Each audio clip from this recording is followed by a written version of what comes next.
네, 야고보서 5장입니다.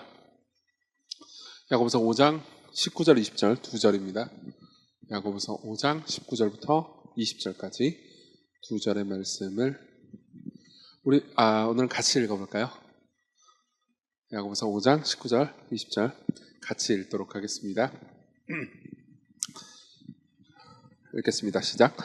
내 형제들아, 너희 중에 미혹되어 진리를 떠난 자를 누가 돌아서게 하면 너희가 알 것은 죄인을 미혹된 길에서 돌아서게 하는 자가 그의 영혼을 사망에서 구원할 것이며 허다한 죄를 덮을 것임이라. 아멘. 네. 예. 야고보서 마지막입니다. 드디어 야고보서를 끝내네요. 사실 중간에 이제 몇 번은 제가 한 게 아니고 오로라 전사님이 하긴 했지만은 야고보서를 전체적으로 공부하는 저 개인적으로는 되게 굉장히 좋은 시간이었습니다. 그리고 이게 굉장히 많은 이 엄청난 지혜가 복음의 은혜 안에 담겨져 있구나라는 생각이 들어서 특별히 제가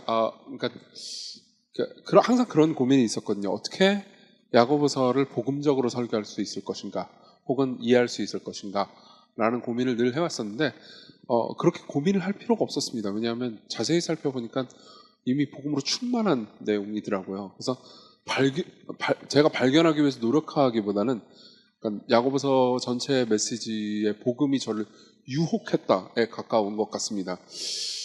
근데 그걸 잘 전달했는지는 모르겠어요. 다시 한번 설교하고 싶은 마음이 늘 드는데 사실은 저는 제가 지금까지 설교했던 모든 부분을 다 다시 설교하고 싶으니까는 그냥 이상한 생각을 계속 하고 있다라는 걸로 그냥 넘어가도록 합시다. 오늘은 이제 일종의 총정리라고 볼 수 있을 것 같습니다. 야고보서 전체를 요약하는 것이 쉬운 일은 아니지만 그래도 전체를 통해서 오늘은 우리가 가지고 있는 신앙생활을 한번 되돌아볼 수 있을 것 같습니다. 야고보서에 대해서 연구하는 많은 학자들을 이제 살펴본 결과 야고보서에 나오는 야고보는 주로 이제 세 가지의 그 주요한 메시지를 전달하고 싶어 한다라는 것을 알게 된 것 같습니다. 사실 한 6가지 되는데 이렇게 다 우겨넣어 봤습니다. 세 가지로 우겨넣어 봤습니다. 근데 되는 것 같아요. 그러니까 이건 현대 신화하고도 관련이 있는 것 같습니다.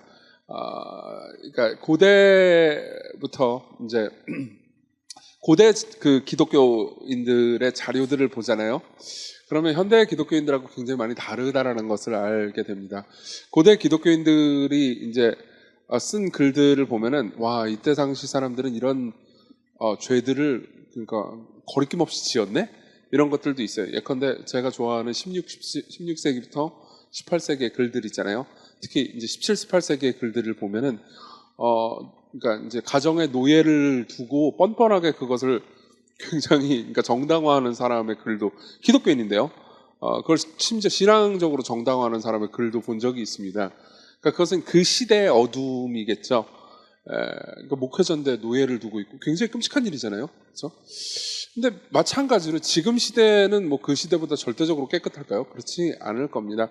지금 시대의 사람들이 흔히 생각하는 잘못들 있잖아요. 그게 이제 그때 당시 과거의 사람들에게는 이제 전혀 이해되지 않는 일들이 있는 거죠. 뭐가 있을까요? 저는 야고보서 전체를 통해서 야고보가 시대를 초월해서 많은 그리스도인들이 잘못 생각하고 있는 것 세 가지를 얘기해주고 있는 것 같습니다. 첫 번째로는요, 고난은 무의미하다라는 생각이죠. 그렇지 않습니다. 야고보는 고난은 의미가 있고 고난은 당신을 성장시킨다고 말해줍니다. 두 번째 신화는요, 믿음은 당신이 생각하는 그 무엇이다 라는 개념이 있는 것 같습니다. 믿음은 그냥 우리 머릿속에 나는 믿어 라고 생각하면 그게 믿음이라고 생각한다는 거죠. 근데 야고보는 그렇게 말하고 있지 않습니다. 믿음은 보이는 무엇이다 라는 이야기를 하는 것 같습니다. 좀 이따 더 자세히 얘기해 볼게요. 그리고 세 번째로는요, 믿음은 그냥 개인적이다 라고 생각하는 것 같습니다. 현대 그리스도인들은요. 근데 야고보는 그렇게 얘기하지 않습니다. 아니, 믿음은 공동체적입니다 라고 이야기를 하고 있는 거죠. 믿음은, 다시 한번 정리해 볼게요. 고난은 무의미한 게 아니고 우리를 성장시킵니다. 그리고 믿음은 그냥 생각하는 무언가가 아니고요, 보여지는 무언가입니다. 그리고 믿음은 개인적인 게 아닙니다. 공동체적입니다. 자, 하나씩 보도록 하겠습니다. 자, 먼저 고난 이야기를 해보죠. 야고보는 여러 가지 이유로 고난이 굉장히 유익하다고 말합니다. 예컨대 우리는 1장 3절의 내용, 3절부터 4절의 내용을 볼 수 있습니다. 자, 읽어드릴게요. 이는 너희 믿음의 시련이 인내를 만들어내는 줄 너희가 알미라. 인내를 온전히 이루라. 이는 너희로 온전하고 구비하며 조금도 부족함이 없게 하려 함이라. 여기 온전이라는 단어가 두 번이나 나옵니다. 실제로 야고보서 전체는 여러 번 등장합니다. 그리고 야고보서를 연구하는 학자들은 전부 다 이런 이야기를 해줍니다. 이게 야고보서의 주제 중 하나입니다. 온전. 이것은 사실 예수 그리스도가 어떤 모습인지를 보여주는 하나의 그림이라고 많은 학자들은 이야기합니다. 그리고 하나님께서 우리를 구원하신 이유는 우리를 구원하신 예수 그리스도 닮은 모양으로 우리를 성장시키기 위해서라는 거죠. 그렇기 때문에 그리스도께서 고난을 통해서 고난을 배우심으로써 우리의 영원한 구주가 되셨듯 우리도 고난을 통해서 고난을 배워감으로써 그분 닮은 모습으로 성숙해 갈 수 있다. 이게 야고보서의 가장 중요한 주제라는 거죠. 그리고 이것은 현대 그리스도인들에게 더더욱 큰 문제인 것 같습니다. 제가 최근에 되게 재미있는 글을 하나 본 적이 있습니다. 호주의 심리학자 닉 헤이즐럼이라는 사람이 쓴 칼럼인데요. 이 칼럼의 제목이 뭐냐면은 컨셉트 크립이라는 제목이에요. 컨셉트 크립 뭘로 번역을 해야 될지 모르겠어요. 그러니까 내용은 이런 겁니다. 그러니까 개념이 이상하게 확장되어 가고 있다라는 내용이에요. 개념이 이상하게 확장되어 가고 있다. 이게 뭔 소린가 싶을 거예요. 그러니까 이제 닉 헤이즐럼은 이런 이야기를 해줍니다. 그러니까 PTSD라는 단어 아시죠? 네, PTSD. 보통 우리 트라우마라고 이야기를 많이 하죠. 과거에는 이 트라우마 혹은 PTSD라는 개념이 지극히 좁고 제한적인 방식으로 사용됐다는 거예요.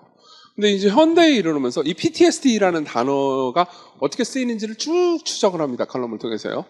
그러면서 현대에 와서 PTSD라는 단어를 정말 아무 때나 막 쓰고 있다라는 이야기를 해주죠. 제가 일부를 읽어드리겠습니다.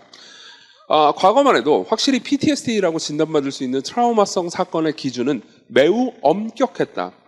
누구든 겪게 되면 거의 모두에게 현저히 고통의 징후가 나타나며 사람의 통상적인 경험 범위를 벗어나는 것들이라야만 트라우마성 사건의 요건을 충족시켰다. 아울러 DSM-3판에서는 DSM은 이제 정신의학자들 혹은 심리학자들이 보는 그 정신의학 편람입니다. 그런 책이 있어요. DSM-3판에서는 무엇보다 그러한 PTSD적인 사건들은 주관적 기준을 근거로 해서는 안 된다는 점을 강조했다. 나는 PTSD인 것 같아. 이런 말 하면 안 된다는 거죠. 아주 객관적이어야 된다는 겁니다. 트라우마성 사건이라면 사람들 대부분에게 심각한 반응을 불러일으켜야 한다는 것이었다. 전쟁, 강간, 고문이 그런 트라우마성 사건의 범주에 속했다. 반면 이혼이나 단순한 사별, 예를 들면 배우자가 자연사하는 경우, 이혼이나 사별은 설령 당사자가 예기치 않게 당한 일이라 하더라도 트라우마성 사건의 범주에 속하지 않았다. 그런 일들은 사람이라면 을에 겪는 삶의 일부이기 때문이다. 물론 이런 경험들도 슬프고 고통스럽기는 매한 가지이지만 고통과 트라우마는 분명 엄연히 다르다. 이렇듯 트라우마의 범주에 들어가지 않는 상황을 겪은 사람들은 정신과 상담을 받는다고 크게 나아질 것이 없으며, 참고로 이 글은 정신과 의사가 쓴 글입니다. 정신과 상담을 받는다고 크게 나아질 것이 없으며 굳이 정신과 의사가 끼어들어 치료해주지 않더라도 상실감에서 회복될 수 있는 것이 보통이다라고 이야기를 합니다. 네. 그러면서 이제 그 밑에 이야기를 보면은 결국은 어디까지 가냐면 요즘은 땅콩 알레르기가 생겨도 PTSD라는 그 말을 쓴다고, 그러면서 이게 진짜 큰 문제라는 이야기를 쭉 하는데요. 모르겠습니다. 이 글이 얼마나 그러니까 공정한 글인지 혹은 얼마나 편향된 글인지에 대해서는 제가 이 해당 분야의 전문가가 아니기 때문에 잘 모릅니다. 근데 제가 확실히 공감할 수 있는 지점은 두 개가 있습니다. 여러분들 모두가 공감할 수 있는 지점이라는 거죠. 과거에는 어쨌든 PTSD가 됐든 고통스러운 일이 됐든 그 일을 넘어서서 성장하고 더 건강해지는 게 모두에게 목표였다는 거예요. 근데 이제는 그런 개념이 거의 사라졌다는 겁니다. 그런 일들은 모조리 피해야 마땅하다고 생각을 하게 됐다는 거예요. 그래가지고 땅콩 알레르기가 생길까봐 모두에게 땅콩을 안 주는 방식으로 유치원과 그리고 초등학교의 식단이 변해가고 있다는 거죠. 네. 그러면서 땅콩 알레르기가 더 심해졌다는 겁니다. 네. 이거는 기독교인들에게도 마찬가지인 것 같습니다.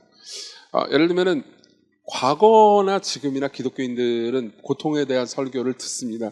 저는 과거에도 고통에 대한 설교를 그러니까 많은 사람들이 했고요. 2000년 내내 기독교 목회자들은 고통에 대한 설교를 했죠.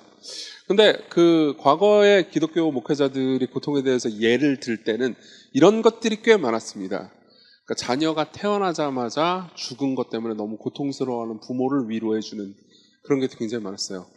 지금은 그냥 예를 들면 연애하다 이별 이런 것들이 더 많다는 거죠. 물론 후자의 고통을 제가 그러니까 별로 고통스럽지 않다라고 폄하하고 싶지는 않습니다. 다 고통스럽죠. 하지만 그러니까 이런 것들이 우리가 우리 자신을 너무 지나치게 자기를 불쌍하게 여기는 데 쓰이는 것이 아닐까 두렵습니다. 왜냐하면 이런 일들은 겪을 수 있는 일이고요. 그리고 견뎌낼 수 있는 일이고요. 견뎌내야만 하는 일이기 때문입니다. 그리고 그걸 통해서 우리는 성장할 수 있죠. 야고보는 이렇게 얘기해 주는 겁니다. 그런 모든 일이 있을 때 너희들은 시련이 인내를 만들어내는 줄을 기억하라 라고 이야기를 합니다. 그 시련을 우리가 그냥 계속해서 시련을 외면하고 도망다니기만 한다면 우린 인내할 이유도 없겠죠. 하지만 시련을 당시의 사람들은요 전부 다 참아야 된다고 생각했습니다. 그러면 자연스럽게 인내를 만들어내겠죠. 그리고 인내를 온전히 이루라 라고 말합니다. 계속해서 참으라는 거죠. 이는 너희를 온전하고 구비하며 조금도 부족함이 없게 하려 함이라.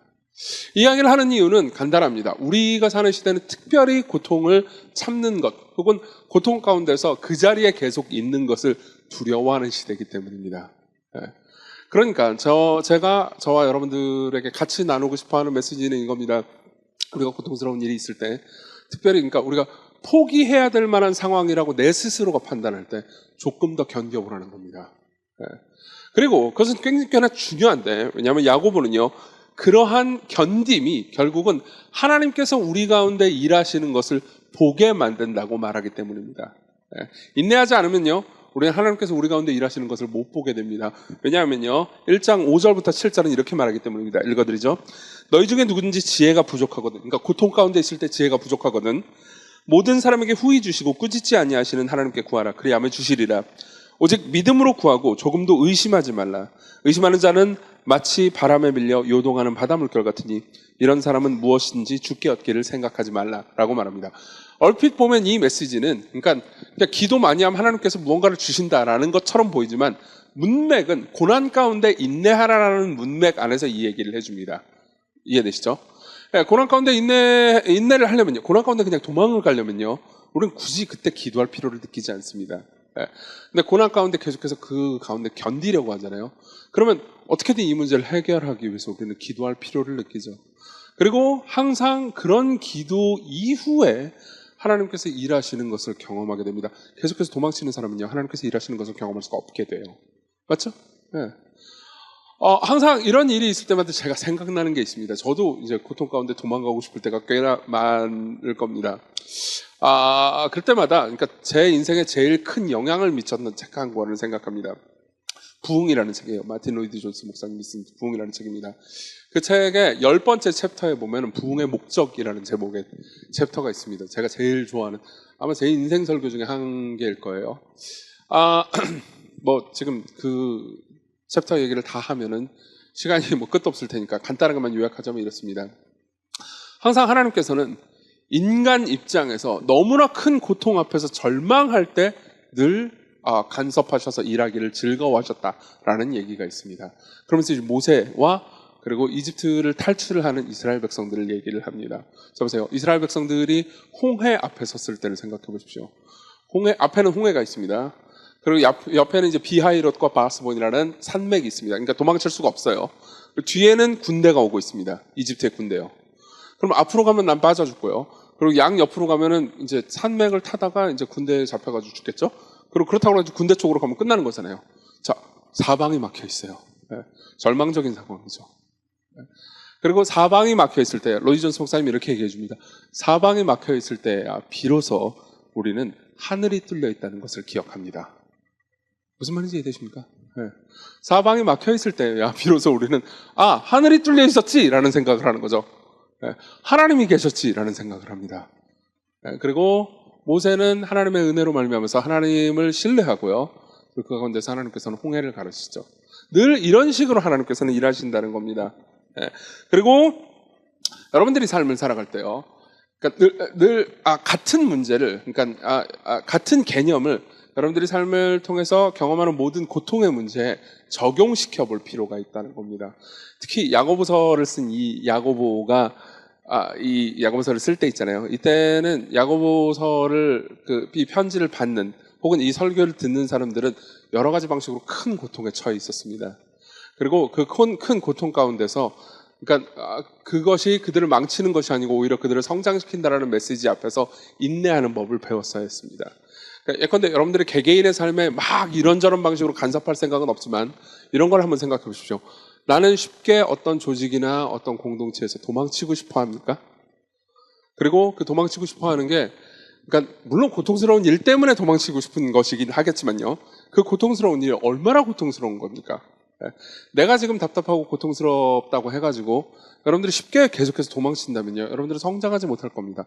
그러니까 그때 스스로를 다시 한번 되돌아보십시오. 또는 이런 것도 한번 생각해 보십시오. 관계도 다시 한번 생각해 보십시오. 여러분들이 삶에서의 관계가 그게 무슨 친구 관계든 연인 관계든 뭐 어떤 관계든 상관없습니다. 그러니까 관계를 쉽게 손절하고 싶을 때가 있을 겁니다. 그냥 막 도망쳐버리고 싶을 때가 있을 거예요. 다시 한번 말씀드리지만 저는 그러니까 정신의학을 하는 사람이나 상담사들을 폄하하고 싶은 생각은 없습니다. 근데 대체로 모르겠어요. 정신과는 제가 잘 모르겠습니다만, 그러니까 상담을 하잖아요. 모두가 똑같다고 말씀드리기는 어렵겠지만, 그러니까 상대방의 말에 긍정해주는 성향이 있는 사람들이 상담을 하기가 쉽습니다. 맞죠? 예. 실제로 상담을 선택하는 사람들이 그런 성향의 사람들이 상담이라는 쪽을 더 많이 선택해요. 그리고 내가 이제 내담자가 그러니까 고통을 호소해. 저도 그래요. 저도 제가 상담을 하잖아요. 그러면 이제 제가 물론 T이긴 하지만 그러니까 저는 주로 이제 두드려 패는 역할도 좀 하긴 하지만 상대방이 계속 고통을 호소하잖아요. 아니 솔직히 말씀드릴게요. 저는 상대방이 고통을 호소하잖아요. 그럼 일단 뇌로 그걸 이해하고 싶어요. 그러고 나서 상대방이 말하는 게 상대방이 호소하는 고통이 제 뇌로 이해가 안 되잖아요. 그러면은 이제 옛날에는 그 뇌로 이해가 안 된다는 걸 표현을 했거든요. 근데 이제 그러면 안 됐었죠. 맞아요. 그러다가 이제 낭패를 많이 봤을 거 아니에요. 근데 이제 제가 이해가 안 되면 그냥 긍정해주는 습관을 들이게 된 것 같아요. 예. 내가 이해가 안 되니까 정말 힘들겠지. 예. 근데 그게 꼭 그 상대방에게 좋았는지는 잘 모르겠습니다. 예. 왜냐하면 결국은 그러니까 상대방이 너무 고통스럽고 괴롭고 힘들어요. 그럼 항상 그래. 그러면 제가 그러니까 명시적으로 말하지는 않지만 보통 도망쳐도 좋다라는 방식으로 얘기하거든요. 예. 그리고 그러니까 목회자로서 그것은 꽤나 무서운 일입니다. 왜냐하면 사람들은 목회자의 말에 권위를 둬요. 물론 여기엔 제한이 있습니다.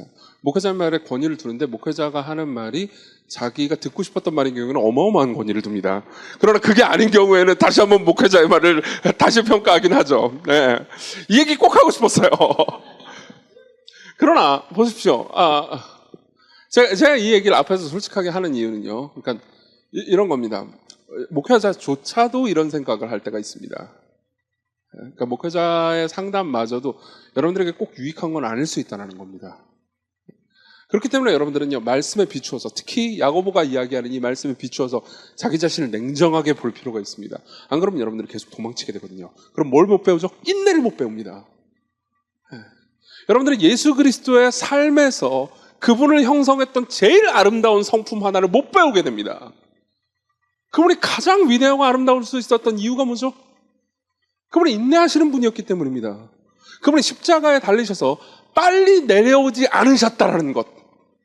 그분이 십자가에서 계속 머무르시고 인내하셨다는 것. 그게 저와 여러분들 모두를 구원했습니다.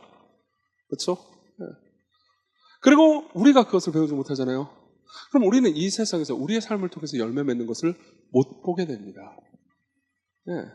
배우세요. 고통을 참으세요. 네. 그리고 자기 자신을 객관적으로 들여다보십시오. 그리고 기도해 보세요. 두 번째로 넘어가겠습니다.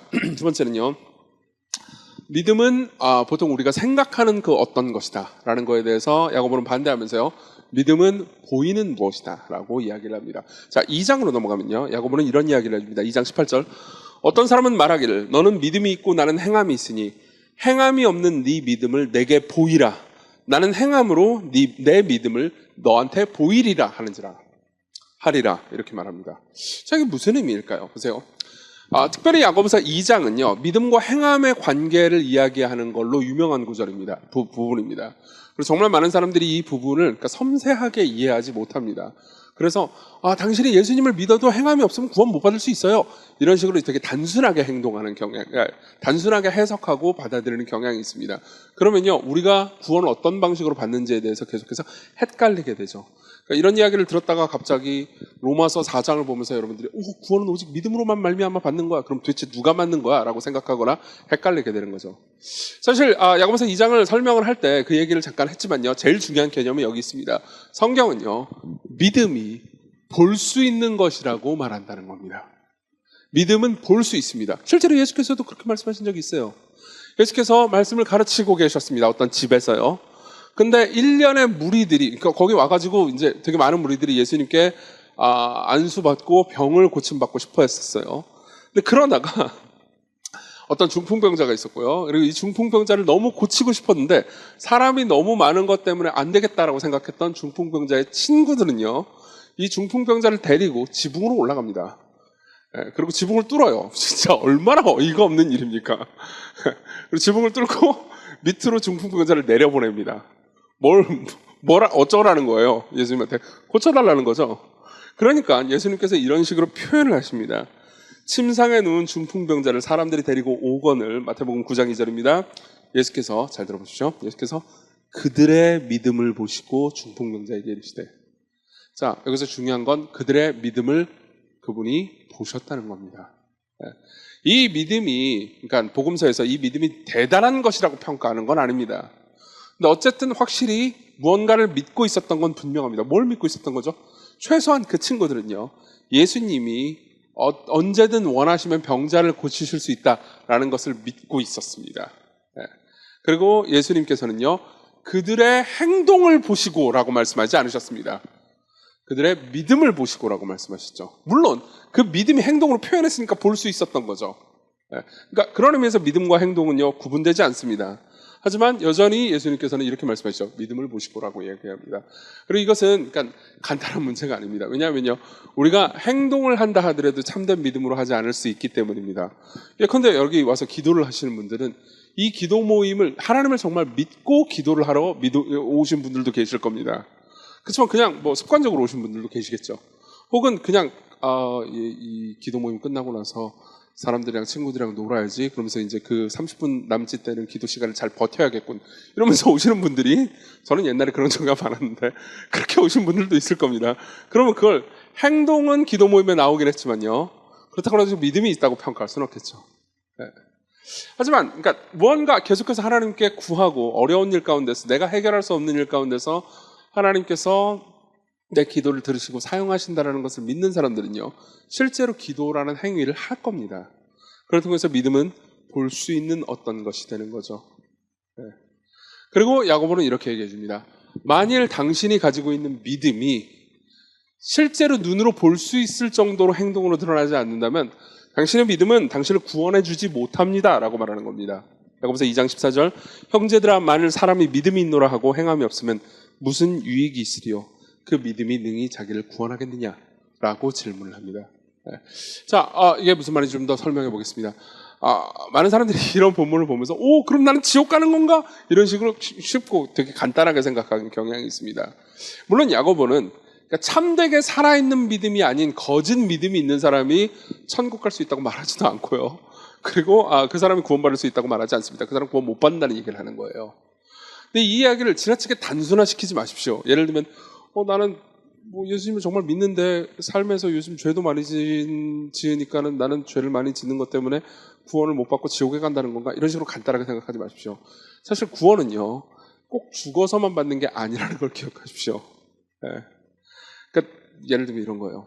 성경은요 예수 그리스도를 믿고 구원받은 사람이요 삶 전체 가운데서 고통을 당하더라도 평안할 수 있다는 걸 약속해 줍니다. 그렇죠?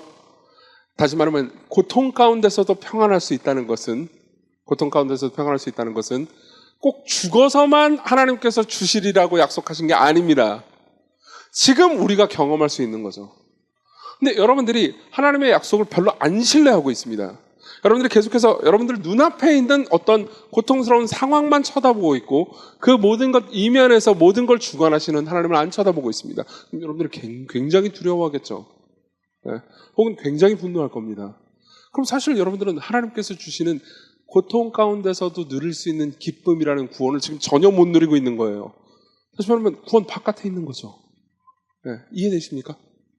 그러니까 이 말은요, 꼭 여러분들을 야, 이 지옥 갈 놈들아 이러면서 괴롭히기 위해서 하신 말씀이 아닙니다. 정말 야고보는 구원을 누리고 있어요. 네. 정말 야고보는 천국을 누리고 있습니다. 이 땅에서요. 그리고 이 땅에서 천국과 구원을 못 누리는 사람들을 긍휼히 여기는 마음이 있죠. 실제로 왜 긍휼히 여기는지에 대해서 마지막 부분에 이야기를 할 겁니다. 긍휼히 여기는 마음이 있습니다.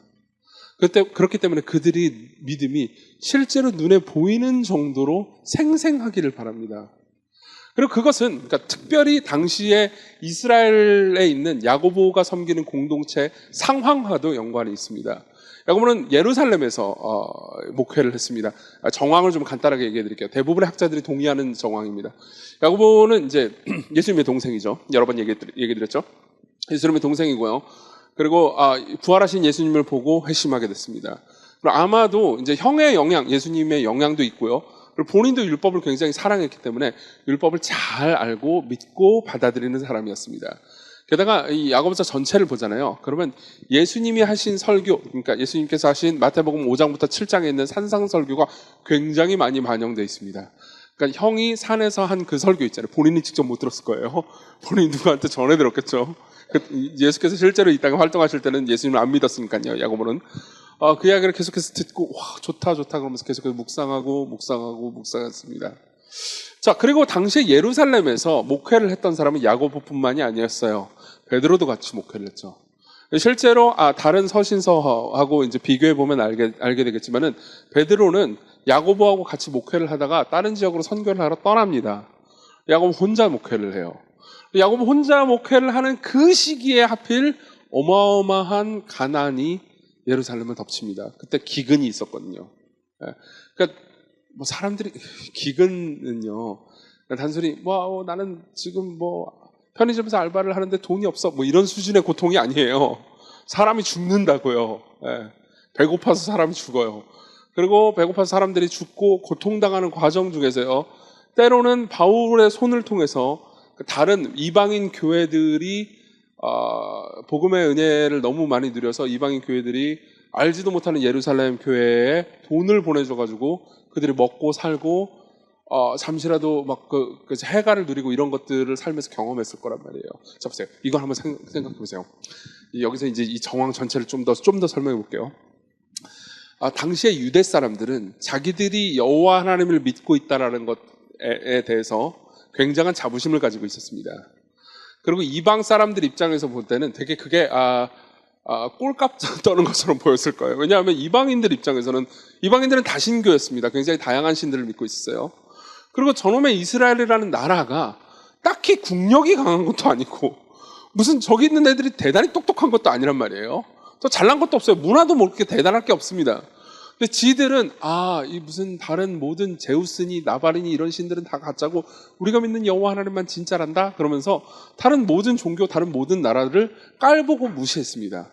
그러면 당시의 국제 정세에서 다른 나라 사람들은 이스라엘을 얼마나 이 표현이 저 적당한 표현을 못 찾겠어요. 꼴 같지 않게 보겠어요. 이 표현 말고 좀 적당한 좀 더 비속어가 아닌 표현이 없을까? 같지 않게? 네, 하여튼 그렇게 봤겠어요.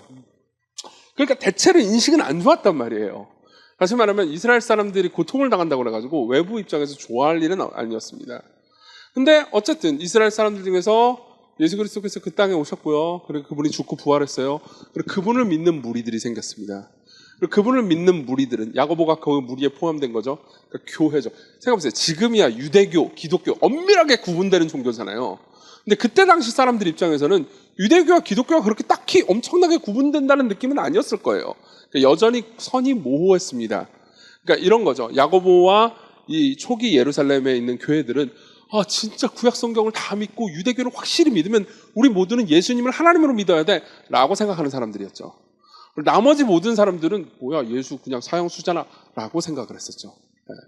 자, 그리고 그 과정 중에서 예수 그리스도가 주님이고 구원자다라고 믿는 사람들이 외국으로 막 가서 복음을 전했습니다.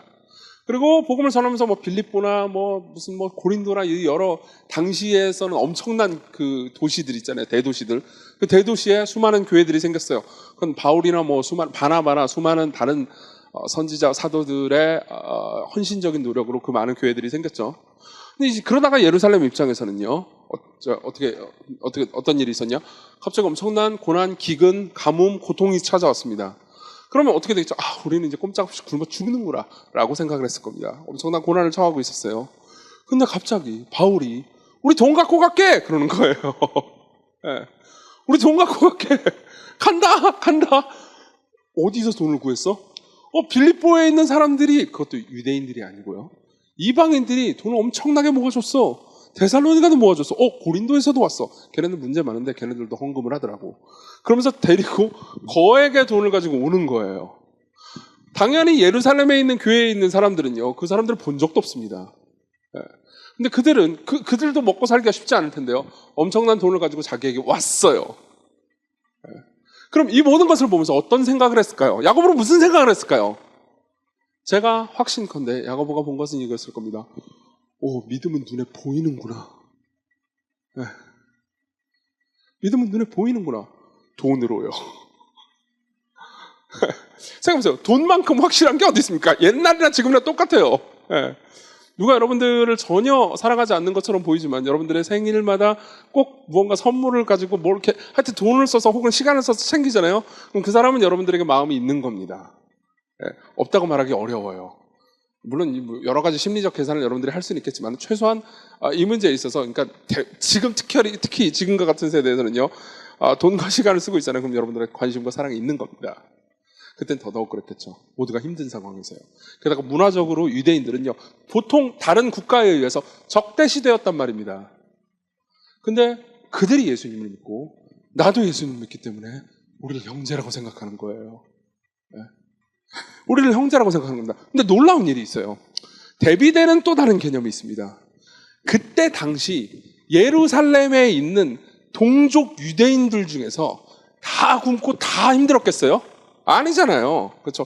부유한 사람들은 잘 먹고 잘 살았단 말이에요. 그리고 그들은 나는 여호와 하나님을 믿습니다 라고 말했습니다. 당연히 그 유대에 있는 그리스도인들도 여호와 하나님을 믿었죠. 근데 그들은요, 오히려 박해를 하고, 그리고 돈으로 우리를 섬기고 먹을 걸로 우리를 섬기기보다는 그냥 상관없다는 식으로 대하는 사람들이 있었던 겁니다. 심지어 죄송합니다. 같은 예수님을 믿는 사람들이라고 하는 사람들 있잖아요. 그 사람들 중에서도 부유한 사람들이 가난한 사람들 신경도 안 쓰고 말하는 사람들이 있었던 거예요. 예컨대 이런 거죠. 이런 일이 있었던 거죠. 2장 15절.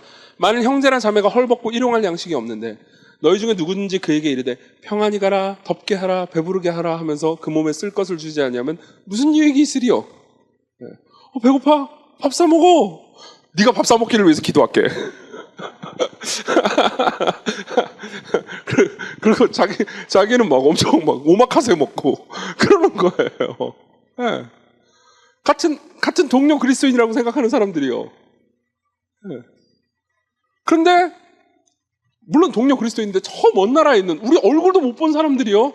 물론 바울이 꼬신 건지 아니면 가스라이팅을 당한 건지 바울에 의해서 바울이 갈궈서 그런지 모르겠는데 바울이 거액을 가지고 이거 고린도에서 갖고 왔어. 이게 얼마나 충격이었겠어요. 그렇죠? 그럼 당연히 이런 일을 경험한 예루살렘의 리더 야고보는요, 믿음에 대해서 완전히 새로운 평가를 할 수밖에 없습니다. 그리스도 안에서 한 형제다, 자매다라는 말에 대해서 완전히 새로운 평가를 할 수밖에 없습니다. 심지어 이런 거예요. 여러분, 이런 일이 가능하다는 것을 꼭 기억하시기 바랍니다.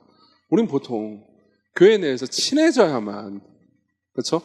친해지고 밥도 한번 먹고 이야기도 하고 마음이 좀 통해야만 서로를 섬길 수 있는 거라고 생각하잖아요. 가까이 할 수 있다고 생각하잖아요. 그렇죠? 그런데 교회뿐만이 아니에요. 저 바깥에서도 그렇게 다 삽니다. 근데 저 사람이 기독교인이고 내가 기독교인이다. 그 외에는 서로 아는 정보가 전혀 없어요. 근데 이렇게 되는 겁니다. 저 사람도 예수 그리스도가 구주시고 나도 구주시고 저 사람도 하나님이 아버지시고 나도 우리 하나님의 아버지야.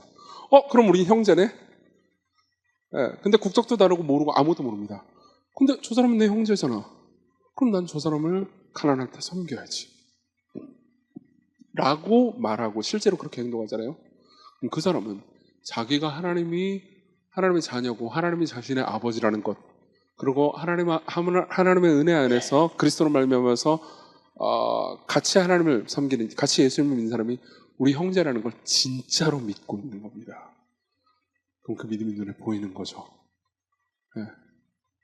만약 여러분들이 이 개념에 대해서 머리로 생각하기만 할 뿐 실제로 그게 여러분들의 삶을 움직이는 생생한 힘이 아니잖아요. 그러면 우리의 믿음은 눈에 보이는 상태가 아니라는 겁니다. 네. 자, 이 질문을 스스로에게 다시 한번 잘 던져보십시오. 네. 여러분들은 믿고 있습니까? 아니면 믿고 있다고 생각하고 있습니까?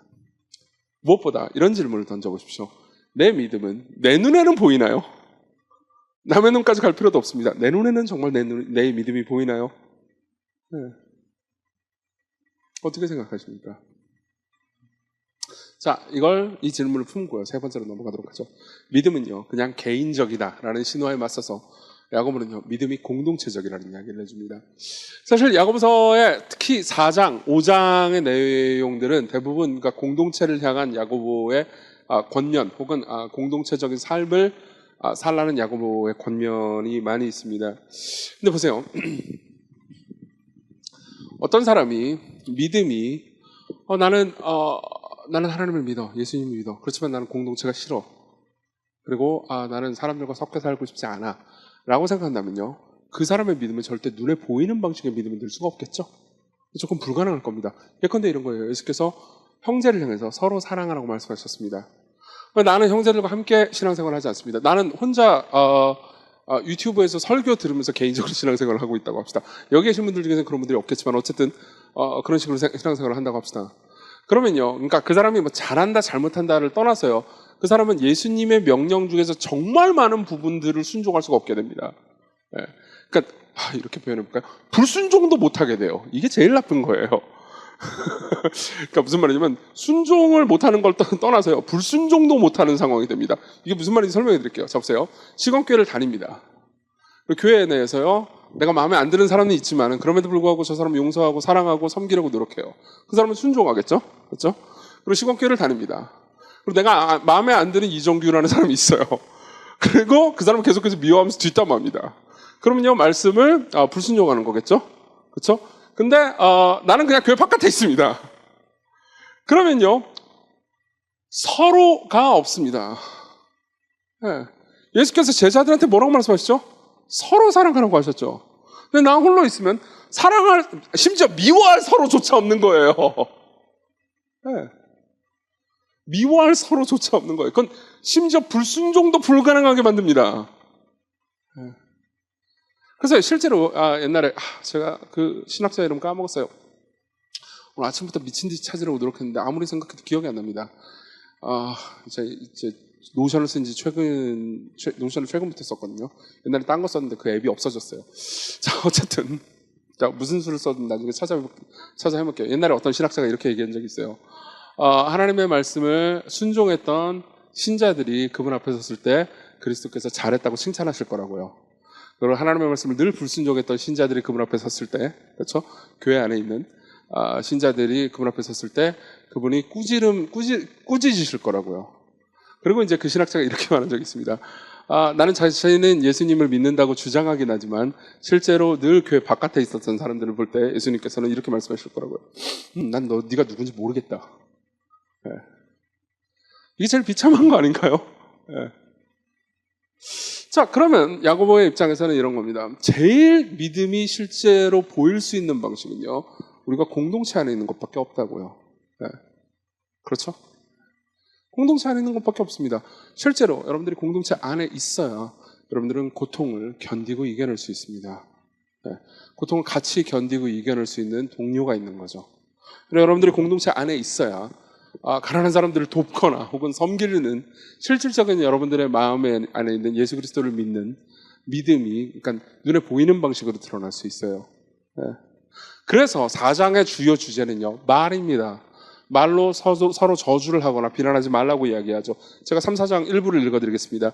너희 중에 지혜와 총명 있는 자가 누구냐? 그는 선행으로 말미암아 지혜와 운유함으로 그 행함을 보일지니라. 그러나 너희 마음속에 독한 시기와 다툼이 있으면 자랑하지 말라. 진리를 거스려 거짓말하지 말라. 그리고 4장은 이렇게 말합니다. 11절, 형제들아 서로 비방하지 말라. 형제를 비방하는 자라 형제를 판단하는 자는 곧 율법을 비방하고 율법을 판단하는 것이라. 만일 네가 율법을 판단하면 율법의 준행자가 아니고 재판관이로다. 제가 아마 한 2-3달 전에 말에 대한 설교를 했을 겁니다. 하나님이 삼위일체시고요, 성부, 성자, 성령은 서로 사랑하면서 서로를 축복하는 말을 하셨습니다. 그로 인해서 얼마든지 언제나 기뻐하셨죠. 그리고 우리가 그렇게 삼위 하나님을 닮은 존재이기 때문에 서로 말을 하면서 서로 축복하면서 기뻐하고 즐거워할 수 있는 존재다. 그런 이야기를 했던 기억이 있습니다. 아마 그 설교를 들으셨던 분들은 그 개념을 기억하실 겁니다. 그리고 이렇게 얘기하시는 거죠. 우리는 서로 축복의 말을 하고 그리고 사랑하는 말을 함으로써 그리고 한 공동체 안에 함께 있으면서 서로를 인내하고 용서하면서 첫 번째로는 고난을 견딜 수 있고요. 그리고 고난을 통해서 우리가 퇴보하기보다는 오히려 성장할 수 있고 그리고 우리의 믿음이 실제 우리의 눈에 보일 수 있을 정도로 생생하게 살아 움직이게 할 수 있습니다. 아마 야고보서 전체 결론에서 야고보가 강조하고 싶었던 것이 이것이었던 것 같습니다. 그리고 그렇기 때문에 야고보서는요, 야고보서의 마지막 부분을 이렇게 끝내고 있는 거죠. 다시 우리가 처음 읽었던 본문으로 돌아갈까요? 19절 20절을 보겠습니다. 같이 읽겠습니다. 시작. 내 형제들아, 너희 중에 미혹되어 진리를 떠난 자를 누가 돌아서게 하면 너희가 알 것은 죄인을 미혹된 길에서 돌아서게 하는 자가 그의 영혼을 사망에서 구원할 것이며 허다한 죄를 덮을 것입니다. 보세요. 이렇게 얘기를 해보죠. 우리는 야고보서 같은 성경을 보잖아요. 때로 두렵습니다. 저는 옛날에 야고보서 2장이 꽤 무서웠습니다. 왜냐하면은 내가 진짜 참된 믿음이 있는 건가를 물어보게 만들기 때문입니다. 아마 오늘 설교에서도 두 번째 대지의 이야기를 듣는 분 중에서는 진짜 내가 참된 믿음이 있는 건가? 내가 구원을 받는 건가? 하면서 잠깐 두려워했던 분들도 있을 겁니다. 그리고 이건 꽤나 두렵게 만들기 때문에 아까 우리가 읽었던 본문처럼요, 내가 진짜 믿음이 있다고 스스로 주장하긴 하지만 실제로 선행을 하고 있지 않는 걸로 보아서 내가 여기서 말하는 미혹돼서 진리를 떠난 사람이 되는 것 아닐까라는 생각을 하게 됩니다. 그리고 고통 가운데서 우리가 늘 잘 인내하는 건 아니잖아요. 사람마다 정말 다 다른 상황이 있고요. 그리고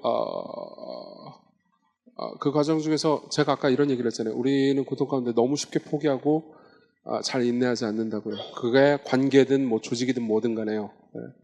그러면 여러분들 삶에서요, 그러니까 그냥 쉽게 도망가 버리거나 쉽게 포기해 버리려고 하거나 쉽게 그러니까 견디지 않는 여러분들의 과거가 기억나는 분들도 있을 겁니다. 그러면 생각하는 거죠. 나는 잘 인내하지 못하고 그리고 나는 실제로 선행을 통해서 내 믿음이 내 눈에 보이지 않는 것 같아 라고 생각하게 되죠. 그럼 나는 버림받은 존재인가? 라는 생각이 들 수 있습니다. 저도 그런 생각 많이 해요. 근데 야고보는 이런 이야기를 해주는 겁니다. 자, 보세요. 야고보서를 쭉 읽은 사람이 어떤 사람이요?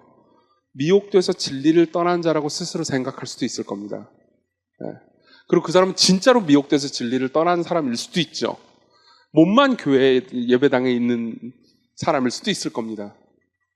근데 야고보는 마지막 부분을 이렇게 이야기를 하는 겁니다. 그러나 너희들이 형제 가운데 있다면, 그리고 너희가 20절 알 것은 죄인을 미혹된 길에서 돌아서게 하는 자가 같은 공동체 안에 계속해서 있다면 그의 영혼을 사망에서 구원할 것이며 허다한 죄를 덮을 것이다 라고 이야기해 주는 거죠.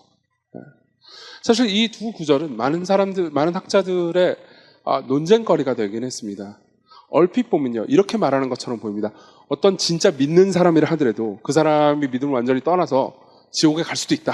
근데 그 중에서 열심히 니들이 노력하면 누군가를 구원할 수도 있겠지. 이런 식으로 말하는 것처럼 보입니다. 근데 실제로 야고보가 말하는 바는 그게 아니라는 거죠. 우리가 형제들의 공동체 안에 있잖아요. 그러면요, 우리는 때로, 그러니까 여기서 말해주는 굉장히 가혹한 그런 기준 있잖아요. 진짜 믿음은 참으로 눈에 보이는 것이다. 그리고 진짜 너희들이 믿는다면 참으로 고통 가운데 인내할 것이다. 이 기준을요, 같은 공동체의 형제들이 있기 때문에 해낼 수 있을 거라고요. 야고보는 공동체의 리더였습니다. 목회자였다고요. 그리고 목회자로서 자기 자신도 그렇고요. 그리고 수많은 사람들이 때로는 실패하고 때로는 믿음에 저버림 당하고 그런 것들을 보았겠죠. 저는 최근에요, 제 개인적인 얘기를 좀 해드리죠. 시광교회라는 교회에 대해서 그러니까 내가 목회를 잘하고 있는 건가? 우리 교회는 제대로 되어가고 있는 건가? 라는 고민을 정말 많이 했습니다. 왜 그런지 좀 얘기를 해드릴게요. 우리 교회 사람들은 죄를 많이 짓습니다. 물론 여러분들 입장에서 어느 교회는 안 그런가요? 그러면서 화를 낼 수 있는데 아니 많이 짓는 것 같아요, 우리 교회는. 뭐 제가 굳이 다른 교회와 비교해서 많이 짓는다 이렇게까지는 말하지 않겠습니다. 근데 좀 뻔뻔한 것 같아요. 그러니까 무슨 얘기를 하고 싶은 거냐면요,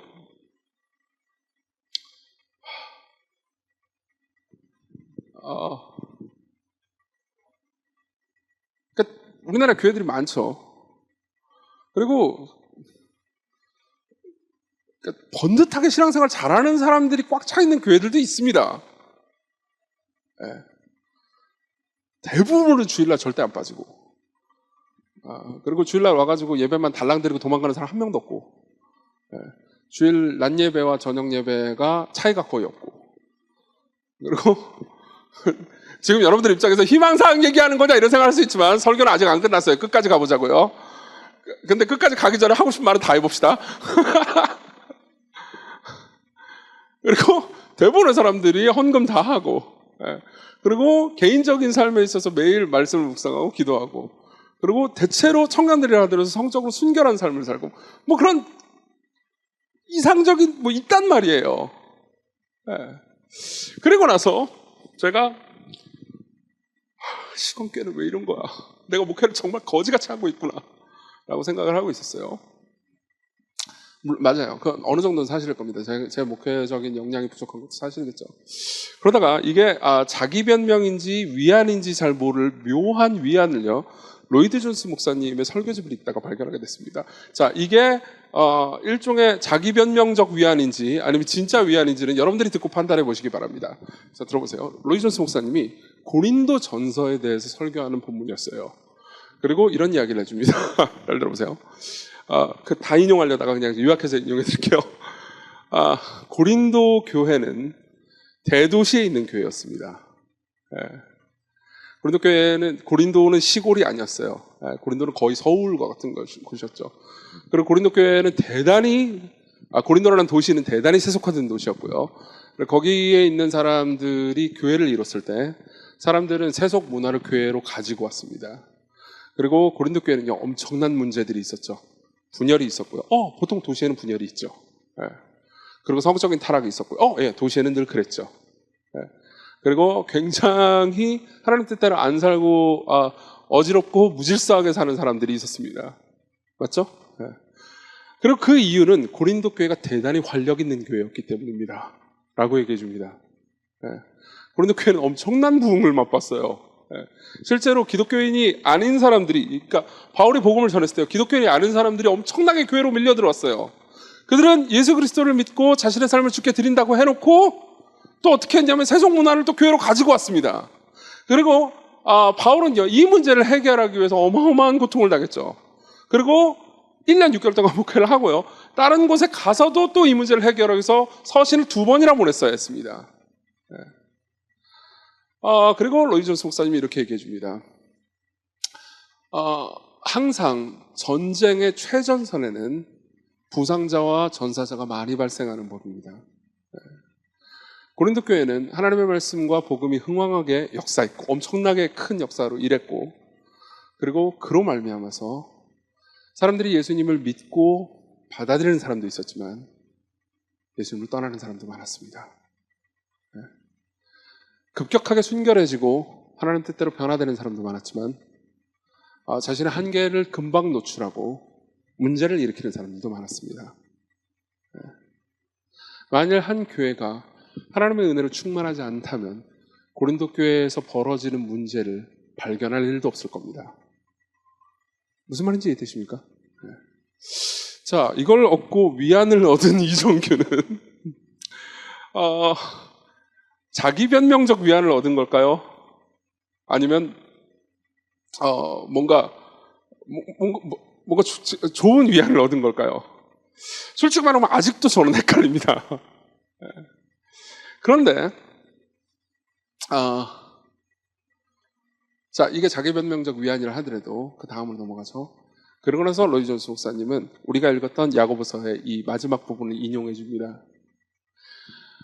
그렇기 때문에 야고보가 이렇게 말한 것처럼 하나님의 말씀이 있고 복음이 있는 교회에 죄와 타락과 문제가 있다면, 형제들아 너희 중에 미혹되어 진리를 떠난 자를 누가 돌아서게 하면 너희가 할 것은 죄인을 미혹된 길에서 돌아서게 하는 자가 그의 영혼을 사망에서 구원할 것이며 허다한 죄를 덮을 것이니라 라는 약속 혹은 권면이 꼭 필요했을 거라고요.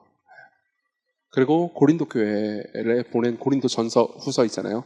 거기에는 이런 이 두 절에 해당하는 권면들이 여러 곳에 흩뿌려져 있다고 말합니다. 자, 제가 여러분들에게 드리고 싶은 말씀이 이겁니다. 우리는요, 형제를 서로 구해야 합니다. 형제들을 사랑해야 합니다. 그 말은 무슨 말이냐면, 형제들이 죄에 빠질 때, 형제들이 고통 가운데 있을 때 그들과 함께 고통을 겪어야 되고, 그리고 그들을 남으로 여겨서는 안 됩니다. 그게 우리 안에 있는 믿음이 살아서 생생하게 움직이는 것을 우리가 보는 일이 될 겁니다. 지금 야고보는 이렇게 말합니다. 형제들이, 내 형제들아라는 말로 시작해요. 19절, 20절을. 내 형제들아로 출발해서 형제들이 죄에 빠진다면, 믿음을 떠난다면, 진리를 떠난다면 구하는 사람이 필요하다고요. 그게 공동체라는 거, 그게 공동체라고요. 그렇죠? 여러분 보십시오. 무언가를 찾을 때는요, 그 찾으려고 하는 대상의 가치에 따라서 여러분들이 찾느냐 찾지 않느냐를 결정할 겁니다. 그 가치가 얼마나 소중하느냐에 따라서 여러분들이 찾느냐 찾지 않느냐를 결정할 거예요. 예를 한번 들어봅시다. 여러분들이 등산을 했습니다. 그리고 설악산까지 갔어요. 설악산 가가지고 대청봉까지 올라갔습니다. 제일 높은 곳이죠. 보통 대청봉 가려면 한 10시간 넘게 걸리죠. 아닌가? 그보다 덜 걸리나요? 충격이 나. 4시간이면 가요? 자, 그래서요. 4시간. 10시간? 아니, 그만합시다. 하여튼 대청봉에 올라갔어요. 이제 정상에 간 거죠. 그리고 내려왔어요. 내려왔는데 여러분들이, 보온병을 두고 왔네, 정상에. 그럼 다시 올라가시겠습니까? 안 올라가시겠습니까? 이 와중에도 올라가실 분들이 계십니까? 물론 올라갈 분들은 보온병이 되게 귀한 거였구나 정도는 생각을 하겠죠. 그래도 올라가더라도 다음날 올라갈 거예요. 맞죠? 만일 내 딸을 두고 왔네? 그러면요? 여러분 보세요. 여러분들 절대 다음날 올라가지 않습니다. 이미 날이 어둑어둑해졌다 하더라도요. 여러분들은 경찰에 신고할 거고요. 소방서에 신고할 거고요. 아는 사람들 다 모을 거고요. 여러분들이 가지고 있는 모든 재산, 모든 마음, 모든 것을 다 동원해서요. 딸을 찾으러 떠날 겁니다. 대청봉 따위는 아무것도 아니에요. 다시 올라가면 언제든지 올라갈 수 있을 겁니다. 여러분들의 마음은 급할 겁니다. 자, 이게 우리가 읽고 있는 야고보서의 마지막 부분이라는 것이 그러니까 저한테는 큰 부담 혹은 영광으로 다가옵니다. 부담이기도 하지만 영광스럽기도 해요. 지금 야고보는 이렇게 얘기하고 있는 겁니다. 당신의 공동체 안에 그리스도를 떠난 사람이 있다면 그것은 당신의 형제입니다. 보온병이 아니라고요. 그리고 이것은 자연스럽게 야고보가 믿고 사랑하는 야고보의 진짜 형제를 떠올리게 만들죠.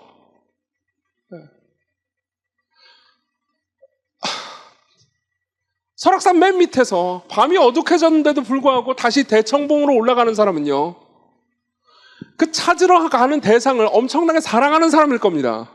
그렇죠? 10시간에 걸려서요. 10시간 아니고 4시간인가? 모르겠지만 어쨌든 10시간이라고 합시다. 귀찮아요. 그럼 엄청나게 사랑하는 사람이겠죠. 그렇다면요, 바꿔서 얘기해서 크리스마스라는 사건을 터뜨리신 분이면 어떨까요?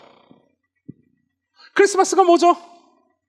자기의 형제를 찾아서 하늘 보장 우편에 계신 분이 이 땅으로 자기의 형제를 찾고 자기의 형제를요, 여기서 말하는 것처럼요, 사망에서 그 영혼을 구원하고 허다한 죄를 덮기 위해서 모든 희생과 모든 목숨과 모든 것을 다 주신 분의 일이, 그분이 우리의 형제라면, 그분이 우리의 참된 맏형이라면요,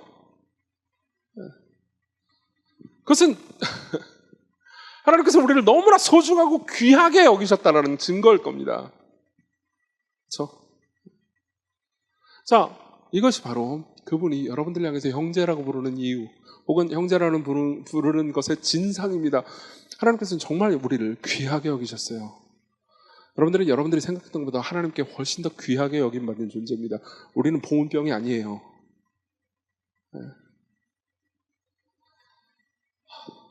그리고 야고보는 그걸 알고 있고요. 야고보는 자신의 진짜 형제, 자신의 친형일 뿐만 아니라 진짜 자기를 구하기 위해서 이 땅에 내려온 진짜 맏형이신 예수 그리스도처럼 서로가 서로를 향해서 그렇게 기도하고 서로를 섬기라고 말합니다. 그리고 그게 끝이에요. 여기는 복음이 있습니다. 그리스도께서 우리를 위해서 하신 일이 있죠. 그리고 그분을 따라서 어떻게 살아가라는 명령도 있습니다. 그리고 약속도 있습니다. 그 일이 진짜로 일어날 거라고요. 보세요. 19절 20절을 보면요, 약속의 형태로 끝납니다. 내 형제들아, 너희 중에 미혹되어서 진리를 떠난 자를 누가 돌아서게 하면 너희가 알 것은 죄인을 미혹된 길에서 돌아서게 하는 자가 그 영혼을 사망에서 구원할 것이며 허다한 죄를 덮을 것이라고요. 네. 하나님께서는 여러분들을 통해서 일하실 겁니다. 그리고 여러분들이 공동체 안에서 서로가 서로를 죄에서 벗어날 수 있도록 권면하고 붙잡아 줄 수 있고 기도하잖아요.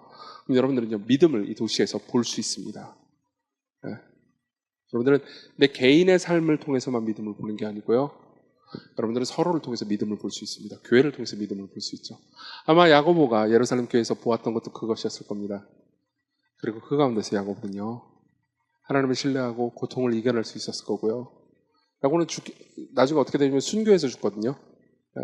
순교해서 죽는 그 전까지요, 형제들의 사랑을 해서 안식할 수 있었을 겁니다. 그리고 무엇보다 자신이 가장 사랑하는, 자신을 가장 사랑해 주었던 진짜 형 있죠. 야고보 입장에서는 진짜 형이죠. 그리고 우리 모두에게도 진짜 형입니다. 그리스도 안에서 지금 안식하고 있을 겁니다. 같이 우리 찬양 부르고 기도합시다.